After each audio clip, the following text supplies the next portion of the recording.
The air inside the locker room was so thick you could practically chew it. It smelled like deep heat muscle rub, sweaty equipment, and that distinct metallic tang of fear mixed with excitement. Tonight was the night. The state championship. The biggest game of the year for the East Side High Wildcats. Everywhere you looked, bodies were moving. Guys were slamming their shoulder pads together to psych themselves up. Coaches were yelling out last-minute plays. And the sound of cleats clacking against the concrete floor created a rhythmic, pounding beat. But in the back corner of the room, away from the noise and the chaos, Alex stood perfectly still. He was leaning against his metal locker, staring down at a single piece of paper crumpled in his hand. Alex wasn't looking at the game plan. He wasn't looking at a playbook. He was looking at a medical report that felt like it was burning a hole right through his palm. His heart was hammering so hard against his ribs that he thought it might actually bruise them from the inside. The paper had been printed just 2 days ago, but it felt like a lifetime ago. It was a confidential diagnosis regarding his younger brother Ben. Ben wasn't just a teammate. He was the star quarterback, the guy with the golden arm who had carried the team on his back all season. The town loved him. The scouts loved him. Everyone thought Ben was invincible, but the paper in Alex's hand said otherwise. The diagnosis was severe of previously undetected heart arrhythmia. The doctor had used big words that basically translated to one terrifying reality. If Ben took a hard hit to the chest, or if his heart rate spiked too high and stayed there, it could stop. Just like that. No warning. No second chances. Alex had sat in the doctor's office with his parents, watching the color drain from their faces as the cardiologist explained that high-impact sports were no longer an option for Ben. It was a death sentence for Ben's career, and potentially for Ben himself. Alex looked up from the paper and across the locker room. There was Ben, sitting on the bench in the center of the room. He was laughing, his helmet resting on his knee, looking like he didn't have a care in the world. He was tapping his foot to the music blasting from the speakers, completely unaware that his older brother was holding the rest of his life in a sweaty grip. Ben looked healthy. He looked strong. He looked ready to go out there and win a trophy. It made Alex feel sick to his stomach. How could he be the one to take this away from him? How could he be the one to tell the kid who lived for football that he might die if he stepped onto the field tonight? Earlier that afternoon, Alex had tried to do the right thing. He had gone to Coach Henderson's office. He had laid the medical report right on the desk, explaining everything the doctor had said. He had expected the coach to go pale, to call Ben's parents, to shut the whole thing down immediately. But that isn't what happened. Coach Henderson was a man who cared about winning more than anything else. He had looked at the paper, then looked at Alex, and told him that pre-game jitters were getting to everyone. He said that Ben had been cleared by the team trainer weeks ago, and that a second opinion from some specialist wasn't going to ruin the season. He had actually told Alex to toughen up and stop worrying. Now, standing in the chaos of the locker room, Alex felt paralyzed. He watched Ben stand up and start strapping on his helmet. The sound of the chin strap clicking into place seemed deafening to Alex. He wanted to run over there, rip the helmet off his brother's head and scream the truth. He wanted to shake him until he understood. But the fear of Ben's reaction stopped him. Ben would hate him. The team would hate him. The whole town would hate him for stealing their chance at glory. They would call him a liar. They would say he was jealous. And worse, what if he was wrong? What if the doctor was just being careful?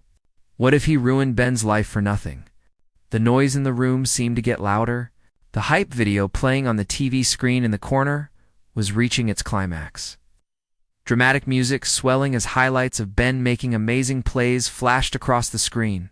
The team started chanting, "Defense. Defense," even though the offense hadn't even taken the field yet. It was a wall of sound, a wave of energy that was pulling everyone toward the tunnel that led to the field. Everyone was moving toward the light, toward the grass, toward the game. Alex's hands were shaking so badly now that he had to shove the paper deep into the pocket of his jeans to hide it. He felt a bead of cold sweat trickle down his spine. He looked at his teammates, guys he had grown up with, guys he considered brothers. They were slapping Ben on the back, hugging him, telling him to bring it home. They didn't know. They had no idea that the person they were counting on to win the game was walking into a trap. If Ben collapsed out there, if the worst happened, Alex knew he would never forgive himself. But if he stopped it now, he would be the villain. Coach Henderson's voice boomed over the noise, calling the team to the center of the room. All right, listen up. This is what we worked for all summer. This is what we bled for. Tonight we are champions. The team erupted in cheers. Alex forced himself to clap, but his hands felt heavy, like they were made of lead. He looked at Ben one more time. His brother was smiling that confident, crooked smile that always made people trust him. He looked so alive. It didn't seem possible that someone who looked so alive could be in so much danger. "Let's go," yelled the captain, grabbing his helmet. The team began to move. It was like a tide turning. They started streaming toward the door, toward the roar of the crowd that was already filtering in from outside. Alex stayed planted near his locker for a moment longer, his feet feeling like they were stuck in cement. He was the only one standing still while everyone else was moving. He felt completely alone. He looked at the empty spot where Ben had been sitting, then at the door where his brother had just disappeared. The reality of the situation hit him like a punch to the gut. He couldn't stay in here. He couldn't hide. He had to go out there. He had to be on the field, not just to support the team, but because he was the only one who knew what was actually at stake. He was the only one standing between Ben and a catastrophe. He took a deep breath, trying to calm the storm raging inside his chest, and forced his legs to move. He walked toward the door, the sounds of the stadium growing louder with every step. The bright lights of the hallway were blinding, but he walked into them anyway, knowing that tonight was going to change everything, no matter what happened. He shoved his hand into his pocket, his fingers gripping the crumpled paper like a lifeline, and stepped out of the locker room, leaving the safety of the shadows behind. The noise out here was different from the locker room. Inside, it was just noise, loud, chaotic, but mostly human. Out here in the tunnel, the sound was a physical thing. It hit Alex like a heavy wave, crashing against his chest and ears.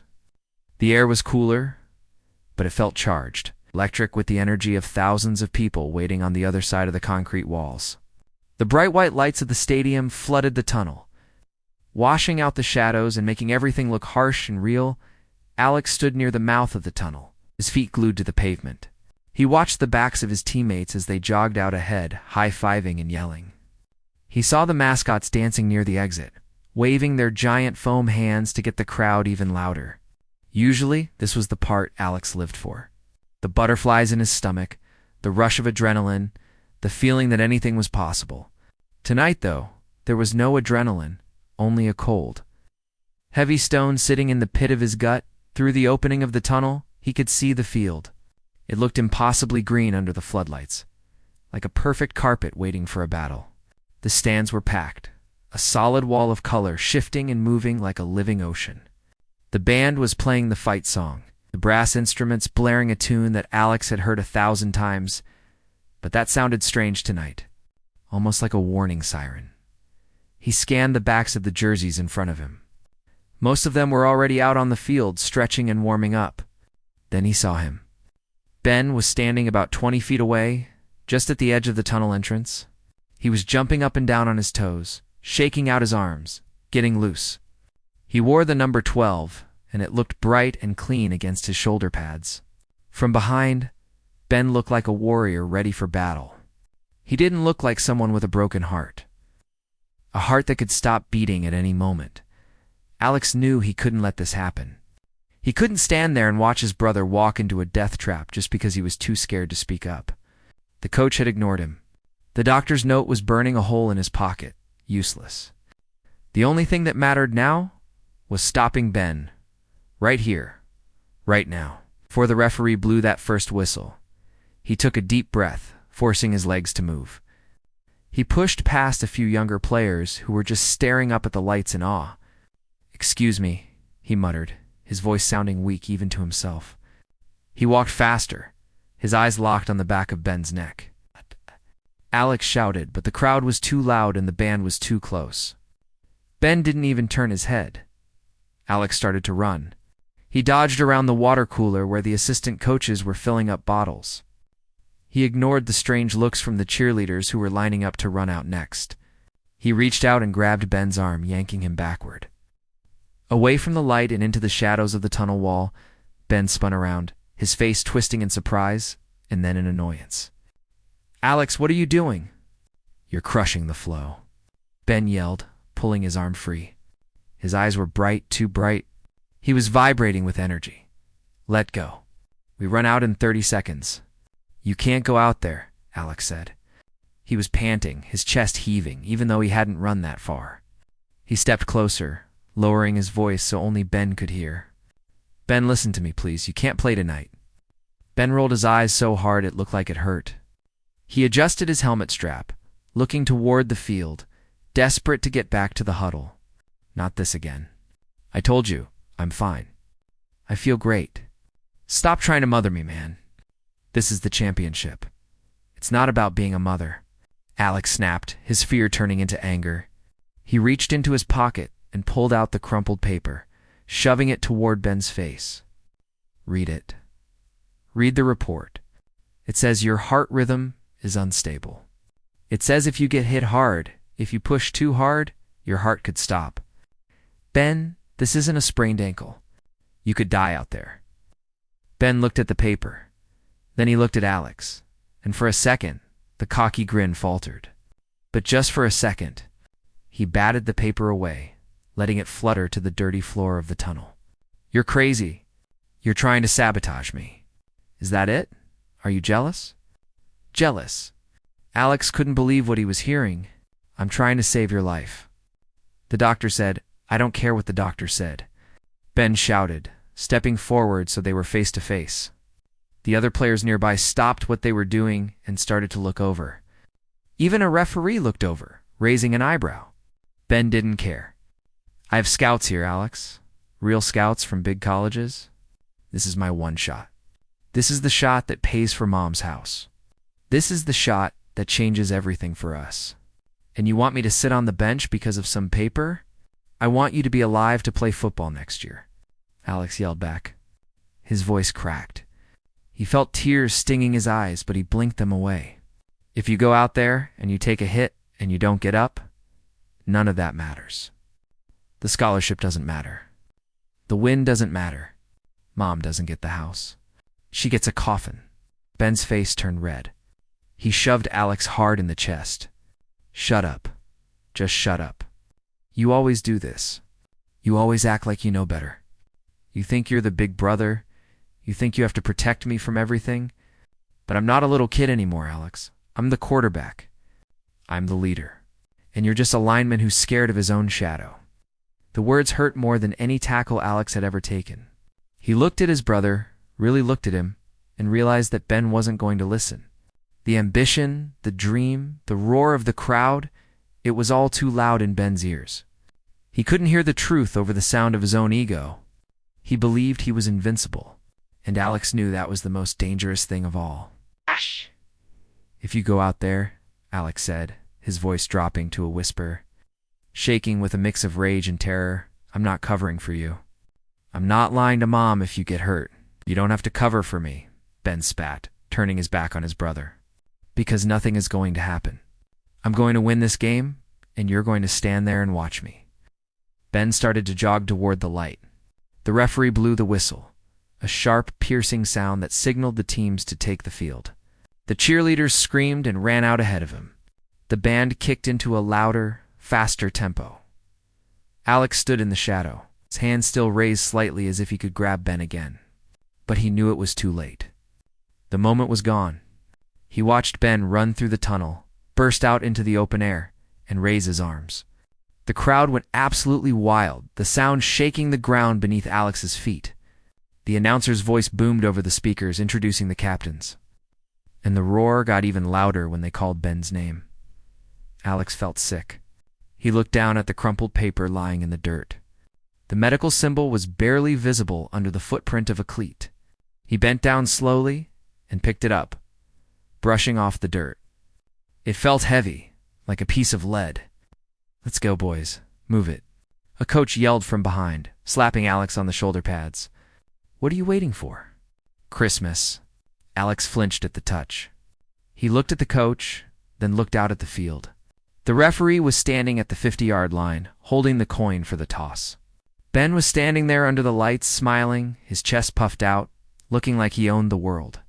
He looked like a hero. He looked like a victim. Alex knew he couldn't stop him now. The ball was going to be kicked off in a matter of minutes. The game was going to start. All he could do was be out there, close enough to do something if the worst happened.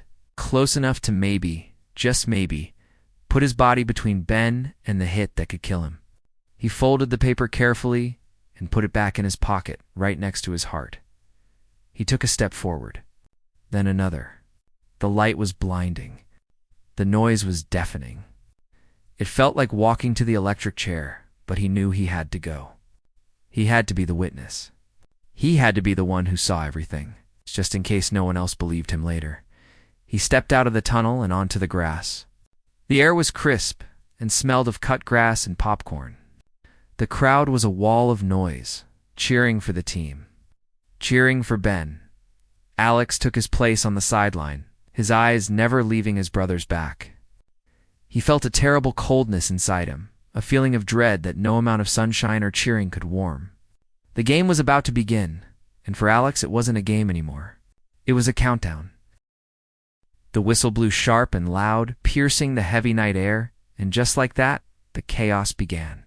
For the first few minutes, Alex felt like he was watching a movie in fast forward. The game was a blur of motion bodies, crashing into each other, the grass flying up into the air. The bright white numbers on jerseys flashing under the stadium lights. The crowd was screaming at the top of their lungs, a roar that felt like it was shaking the ground beneath Alex's feet. But he didn't hear the cheers the same way everyone else did. To him, the crowd sounded like a pack of wolves, hungry for blood. Unaware that the main course was his own brother, Ben was playing harder than Alex had ever seen him play. Usually Ben was smart about sliding, about getting rid of the ball before he took a hit. But tonight, Ben was playing like a man possessed. He was scrambling, running, lowering his shoulder into linebackers twice his size.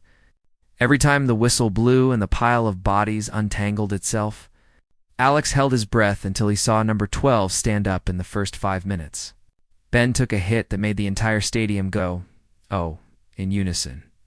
A giant defensive end had caught Ben just as he threw the ball, driving him into the turf with the force of a car crash. Alex flinched so hard he nearly fell off the bench where he was sitting. He grabbed the metal edge, his knuckles turning white. For a second, Ben didn't move. Alex's heart stopped. He felt the blood drain from his face. He was already halfway out of his seat, ready to run onto the field, when Ben rolled over and hopped up. He threw his hands in the air to signal he was fine, and the crowd exploded with applause. "He's tough, isn't he?" one of the assistant coaches said, slapping Alex on the back. "Kid's got a heart of a lion." Alex didn't answer. He couldn't speak. He felt sick to his stomach. He doesn't have a lion's heart, Alex thought bitterly. He has a broken one. He sat back down, wiping the sweat from his forehead with the back of his hand. He watched Ben jogging back to the huddle, patting his teammates on the helmet, but Alex saw the slight wince on Ben's face. It was there for just a split second, a tiny flicker of pain that only a brother would notice. Ben was hurt, but he was hiding it. He was hiding it because he knew if he showed weakness, Alex would pull him out himself. The game dragged on. The score was close, a tense back-and-forth battle that had everyone on the edge of their seats. The defense was tired. The offense was struggling to find a rhythm against the massive defensive line of the other team. The pressure was mounting. Alex could see Coach Henderson on the sidelines, yelling so hard his veins were popping out of his neck. He was angry. He wanted points. He wanted the championship. It was late in the second quarter. The clock was ticking down, but it felt like it was moving way too fast for Alex. The Wildcats were stuck on their own 20-yard line. It was third down and long, a situation where most teams would just play it safe and run the ball to get some space. Or maybe throw a short pass just to get the first down. But Coach Henderson wasn't in a safe mood. He wanted to make a statement from the sideline. Alex watched the offensive coordinator hold up a large white card against the window of the coach's booth. It was the signal for the play call. The players on the field looked over to see it. It was a code Alex knew well. He had run this play 100 times in practice. He saw the signal for right wing 32 special. It was a trick play. It was designed to look like a run to the right. But then Ben was supposed to pull the ball back and sprint straight up the middle through the heart of the defense. It was a Hail Mary kind of play. It was dangerous for a healthy quarterback. For Ben, it was a death sentence. Alex felt the blood drain from his face. He looked at the field. The defense was lining up. They were big, fast, and angry. They were pinning their ears back, ready to rush the quarterback. If Ben ran that play, he was going to have to run right into them. There would be no blockers in the middle of the field. It would just be Ben and the oncoming freight train of defenders. No, Alex whispered to himself. No. He looked at the coach. Coach Henderson was screaming at Ben to look at the card. Ben looked over, read the signal, and gave a thumbs up. He smiled. He actually smiled. He thought he could do it. He thought he was invincible. Panic exploded in Alex's chest. It wasn't a thought process. It was an instinct. He couldn't let this happen. The referee was standing right behind the linebackers, waiting for the ball to be snapped. The play clock was ticking down. 10 seconds. 9 seconds. The crowd was stomping their feet, the rumble vibrating through Alex's body. The band was starting a drum roll. Alex stood up. His legs felt like jelly, but anger and fear were fueling him. He ignored the coaches yelling at him to sit down. He ignored the water boy jumping out of his way. He stepped onto the white line that marked the sideline. He took a deep breath and took another step onto the grass. "Hey, get back here!" Coach Henderson screamed. "Get off the field." Alex didn't listen. He kept walking. He was walking toward the huddle, but he wasn't looking at his teammates. He was looking at the referee. The players on the field noticed him first. The defense stopped pointing and shouting plays. The offense looked confused. Ben turned around and saw Alex walking onto the field. His eyes went wide. "Alex." Ben mouthed, "What are you doing?" The referee, a tall man in black and white stripes, turned around. He looked annoyed. He walked toward Alex, waving his arms. "Son, get off the field. You're not in the game. Get back to the sideline." Alex didn't stop until he was standing right in front of the referee. He was breathing hard, his chest heaving. The noise of the stadium seemed to fade away into a dull hum. It was just him, the referee, and the terrified pounding of his own heart. He could see Ben standing a few feet away, looking at him with a mixture of confusion and anger. "You can't let him run the play," Alex said, his voice shaking. He was speaking to the referee, but looking at his brother. "Please, you have to stop the play." The referee looked confused. He looked down at his clipboard, then back at Alex. "I don't know what you're talking about, kid. Get back to the sideline, or I'm throwing a flag. You're costing your team a timeout." "Timeout. Timeout." Coach Henderson was screaming on the sidelines, his face purple with rage. But the play clock was still running. There were only 4 seconds left. Alex realized the referee wasn't listening. He realized that words weren't going to work. The only thing people understood here was action. The only thing that would stop the game, that would force everyone to look, was to refuse to play. He looked at the ground. He looked at the players who were about to crash into each other. He thought about the paper in his pocket. He thought about the doctor's voice. He thought about his mom sitting in the stands eating popcorn, thinking this was just a game. Alex dropped his helmet. It hit the grass with a dull thud. Then he looked the referee right in the eye and shouted loud enough for the people in the front row to hear. "If he plays, I'll kneel." The referee blinked, completely taken aback. "What did you say to me?" "You heard me," Alex yelled, his voice cracking with desperation. "If you let him snap that ball, I will not get up. I will kneel right here in the middle of the field, and I will not move until this game is over. I will let the clock run out. I will forfeit the game if I have to." Behind him, he could hear his teammates gasping. He could hear the offensive coordinator swearing, but he didn't care. He dropped to his knees. He didn't bow his head in prayer, and he didn't sit down comfortably. He knelt there on the 20-yard line, right between the offense and the defense. He was a roadblock. He was a statement. The referee looked at the play clock.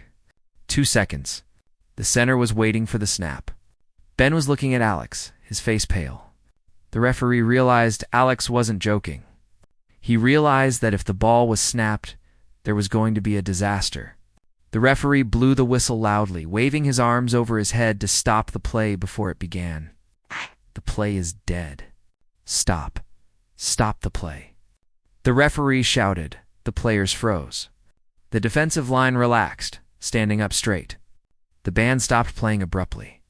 The crowd, realizing that something weird was happening, started to quiet down. It wasn't total silence yet, but the cheering had stopped, replaced by a confused murmur that rippled through the stands like a cold wind. Alex stayed on his knees. He looked up at the referee, who was now towering over him, furious. "Son, you are out of your mind. Do you know how much trouble you are in? You are disqualified. You are thrown out of the game." "I don't care about the game," Alex said, his voice lower now, but somehow it carried further in the sudden quiet. "Do you hear me? I don't care about the trophy. I care about his life." He turned his head to look at Ben. Ben was standing 10 feet away, his helmet in his hand, his face unreadable. Alex couldn't tell if Ben was angry or scared. All he knew was that he had bought them a few seconds. He had stopped the clock. But as he knelt there on the grass, looking at the confused faces of the referees and the angry faces of his coaches, he knew the fight wasn't over. He had made a scene, yes, but he hadn't saved Ben yet. The referee was signaling to the sideline, ordering security to come and get him. The momentum of the game was paused, but the danger was still lurking, waiting for the referee to blow the whistle again. The referee's face was a mask of pure fury. He didn't care about Alex's feelings, and he certainly didn't care about a brotherly plea. To him, Alex was just a nuisance, a player who had lost his mind and was ruining the flow of the championship game. The referee took a step closer, pointing a gloved finger directly into Alex's face. "That's it. You're ejected. Get off my field right now before I have you carried off." The referee screamed, spit flying from his mouth. Alex stayed on his knees. He looked up at the man, his eyes pleading. "Sir, please listen to me. Just check him. Look at the report. Just stop the game for 1 minute." The referee shook his head in disgust. He had heard enough. He didn't want to hear excuses. He wanted order. He turned his back on Alex completely. It was a dismissive gesture, a way of saying, "You are nothing to me." The referee raised his hand to signal the sidelines, waving for security or the head coach to come and collect this crazy player. He turned his head away from the line of scrimmage to look at the bench, shouting, "Coach! Get this kid out of here." It was the only second anyone looked away. From deep within the pocket of the center, the ball snapped. It was a sharp, piercing sound that cut through the humid air. Thwack! Alex's heart skipped a beat. He spun his head around toward the field, his stomach dropping. "No," he whispered. "No, no, no, no." The confusion was instant. The offensive line hesitated for a fraction of a second, looking at the referee to see if the play was dead. But in football, hesitation is death. The defensive line didn't hesitate. They saw the ball move, and they saw Ben holding it, and their instincts took over. They were predators, and they saw their prey exposed. Ben had the ball in his hands. For a split second, he looked over at Alex, confused why his brother was on the ground instead of in his stance blocking. But the noise of the game swallowed his thought. The opposing team was charging. A huge wall of muscle and rage was coming right at him. Ben knew he had to move. He couldn't throw it. Everyone was covered. He had to run. He tucked the ball and started to sprint. Alex watched from his knees, helpless. The view was terrifying. He saw the hole open up on the left side. It was a miracle. The blockers who had hesitated suddenly woke up and pushed the defenders back. A path cleared. It was exactly what the play was designed to do, but now it felt like a trap. Ben hit the hole with explosive speed. He was fast. He was gone. The crowd, who had been confused by the kneeling player, suddenly saw the quarterback break free. The confusion turned instantly to roaring excitement. The sound swelled from a murmur to a deafening thunder and a heartbeat. Go, go, go. The crowd screamed. Ben was flying down the field. He passed the line of scrimmage, dodging a tackle, lowering his shoulder into a safety and spinning away. He looked incredible. He looked like a superhero. He was heading toward the end zone 40 yards away, 30 yards away. He was going to score. He was going to be the hero. Alex was still on his knees at the 20-yard line. He was screaming, but nobody could hear him. His throat was raw, but the sound was lost in the roar of 10,000 people. Ben, stop. Go down. Just go down. But Ben didn't stop. He didn't slide. He had the taste of the touchdown in his mouth. He could see the white line at the end of the grass. He could see the glory waiting for him. He had forgotten the doctor. He had forgotten the fear. All he felt was the wind in his face and the pounding of his own heart, or what he thought was his heart. He felt like he could run forever. Then Alex saw him, coming from the right side. Like a missile launching from the shadows was the middle linebacker for the other team. Number 54. He was a giant of a man, fast and filled with momentum. The play had been so chaotic that nobody had blocked him. He had a straight, clean line at Ben.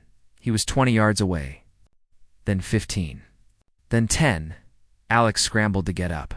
His legs were tangled under him. He felt like he was moving in slow motion, like he was running underwater. Look out. Alex screamed, his voice cracking into a sob. Ben didn't see him. Ben was looking at the end zone. The end zone was so close. He could almost touch it. He lowered his head, putting every ounce of strength he had into his legs. He was sprinting for his life, not knowing that he was running toward his death. The linebacker didn't slow down. He didn't try to wrap Ben up or tackle him safely. He launched himself. He turned his body into a projectile, aiming his helmet right at Ben's chest. It was a dirty hit, a hit that would usually get a penalty. But tonight, in the heat of the moment, with the referee's back turned and the chaos of the broken play, there was no flag. 10,000 people stood up at once. The noise was indescribable. It was a wall of sound that vibrated in your chest. Everyone was screaming for the touchdown. Everyone was screaming for the glory. Alex reached his feet. He took one step. Then another dot. Everything seemed to slow down. Alex watched Ben take the last step before impact. He saw the number 12 on Ben's back. He saw the way Ben's left arm was pumping, the way his right hand was clutching the ball like it was a gold bar. He saw the linebacker leaving his feet, suspended in the air for a fraction of a second. A look of pure aggression on his face. There was a split second where time seemed to stop completely. In that second, Alex made eye contact with Ben. Ben turned his head at the last possible moment. Perhaps hearing his brothers scream, perhaps just sensing the danger, their eyes met across the distance. Ben's eyes went wide. The smile vanished. For the first time that night, Ben looked scared. Then, time snapped back into place. The collision was sickening. It wasn't the dull thud of bodies hitting pads. It was a sharp crack sound, like a dry branch snapping in half, or a bat hitting a baseball, just a little too wrong. It was the sound of helmets colliding with force that the human body wasn't meant to withstand. The linebacker drove his helmet straight into Ben's chest. Ben didn't brace himself. He didn't have time. The impact lifted him off the ground. He folded backwards, his body contorting in a way that looked unnatural. The ball flew out of his hands, spinning loosely in the air. But nobody looked at the ball. The sound of the hit seemed to suck the air right out of the stadium. The roaring stopped instantly. It wasn't a gradual fade. It was like someone had hit the mute button on the remote control. Ben hit the ground. He landed hard on his back, his arms and legs splaying out awkwardly. He didn't move to get up. He didn't try to crawl for the fumble. He didn't do anything. He just lay there, completely still. The linebacker who hit him rolled over, shaking his head, trying to clear the cobwebs. He stood up, staggering a bit, and looked down. He saw Ben on the ground, not moving. The aggression left his face instantly, replaced by a look of confusion and fear. He took a step back, holding his hands up as if to say, "I didn't mean it." Alex stood frozen on the 20-yard line, 20 feet away. He was staring at his brother. His brain refused to process what he was seeing. "Get up," he whispered. "Come on, Ben, get up. You're tough. Get up." But Ben didn't get up. His chest wasn't moving. His eyes were open, staring straight up at the blinding stadium lights, unblinking. The look of terror was frozen on his face. The referee, who had been yelling at the sideline, turned around. He saw the bodies on the ground. He saw the silence of the crowd. He blew his whistle, but it was a weak, uncertain sound. He started running toward the pile, dropping his yellow flag. The medical team, who had been standing on the sidelines waiting for this moment, sprinted onto the field. They ran with a purpose that terrified Alex. They didn't jog. They sprinted. They were pulling oxygen tanks and medical bags as they ran. The silence stretched on. It was heavy and suffocating.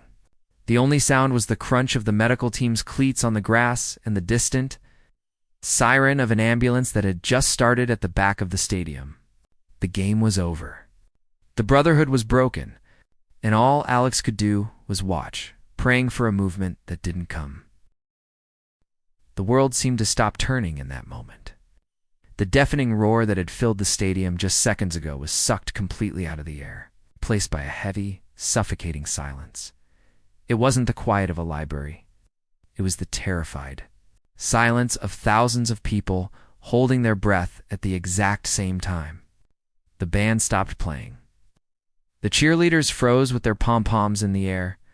Even the wind seemed to die down. Alex stood frozen on the 20-yard line, his feet feeling like they were encased in concrete. He watched the medical team sprint toward Ben, their white coats flapping behind them. They reached him at the same time, forming a tight wall around his body. Alex couldn't see his brother anymore. All he could see was a wall of strangers blocking the view of the most important person in his life. Behind Alex, on the sidelines, the madness continued. Coach Henderson was screaming for a timeout, but his voice cracked and trailed off when he realized that the referee wasn't looking at him. The referee was signaling for everyone to back away. The players from both teams stood around in a daze. Some had taken their helmets off. Others were just staring, their mouths open, unable to process what they were seeing. The big linebacker who had made the hit was standing 10 yards away, looking at his own hands as if they belonged to a stranger. Slowly, mechanically, Alex's knees gave way. He didn't decide to sit. Gravity just pulled him down. He hit the grass hard, not caring about the mud staining his white pants. He was back where he started. He was kneeling. But this time it wasn't a protest. It wasn't a warning, it was a surrender. "Please," Alex whispered. The word was so soft it barely left his lips. "God, please." From his spot on the ground, the perspective changed. He could see the shoes of the medical team. He could see one. The athletic trainers rip open Ben's jersey, the buttons flying off into the grass. He saw the trainer place his hands on Ben's chest, pumping hard and fast. Thump, thump. The rhythm was terrifying. It was the sound of a life trying to be forced back into a body that didn't want to hold it anymore. The silence in the stadium was broken only by that thumping sound and the sharp, static-filled calls of the medical team. "No pulse," someone yelled. "Bag him, let's go." Another trainer was squeezing a bag valve mask over Ben's face.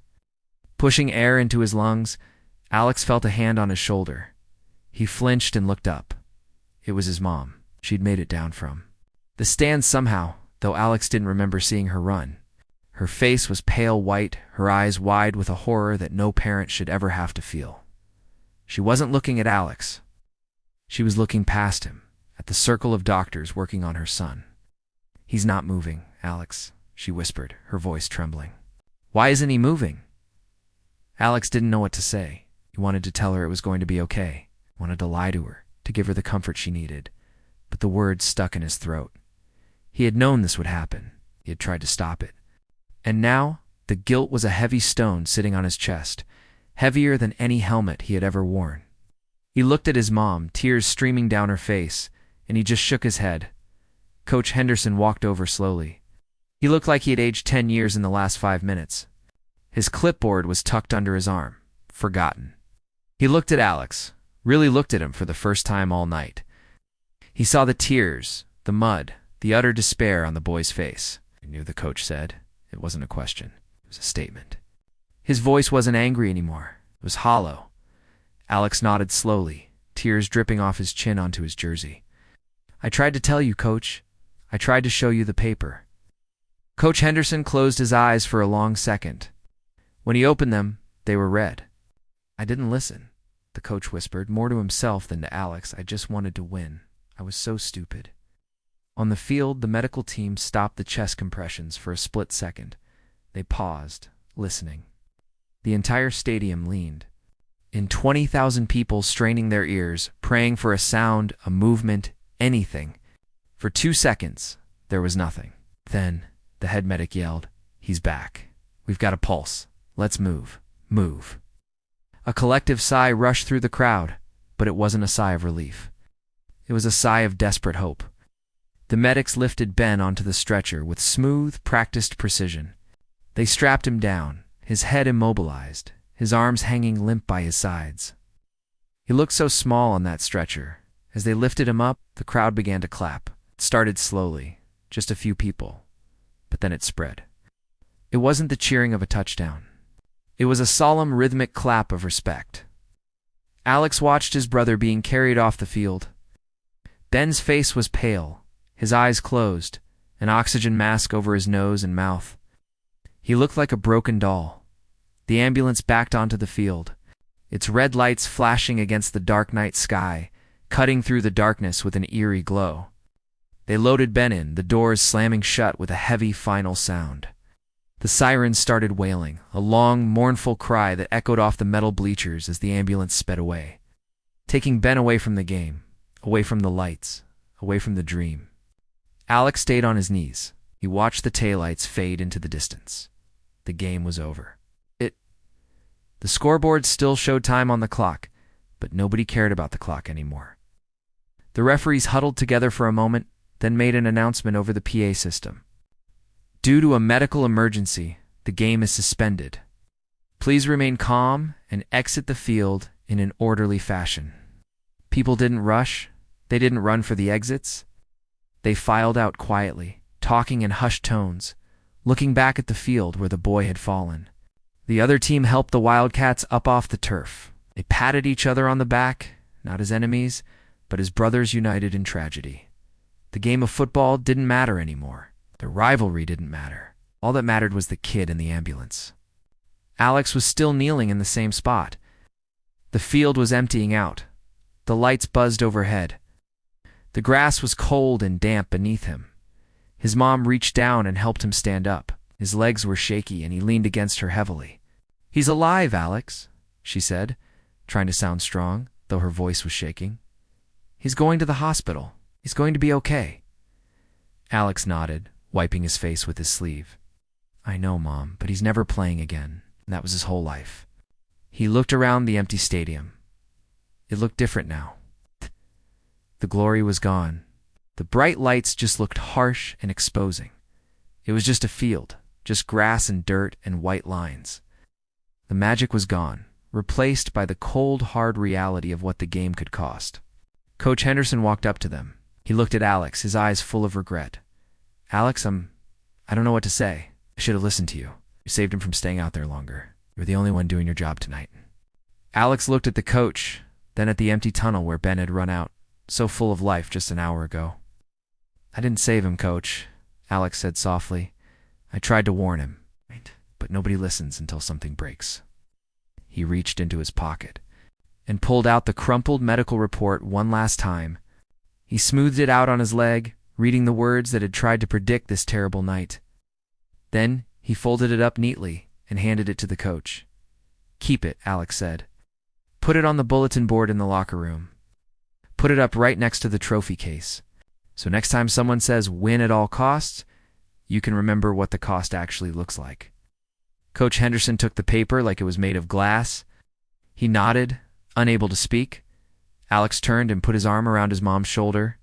Together, They walked off the field. Oh. They didn't look back at the scoreboard. They didn't look at the empty huddle. They just walked toward the exit, heading for the hospital, leaving the silence of the stadium behind them. The game was over, and the silence that remained was louder than any cheer the crowd could have mustered.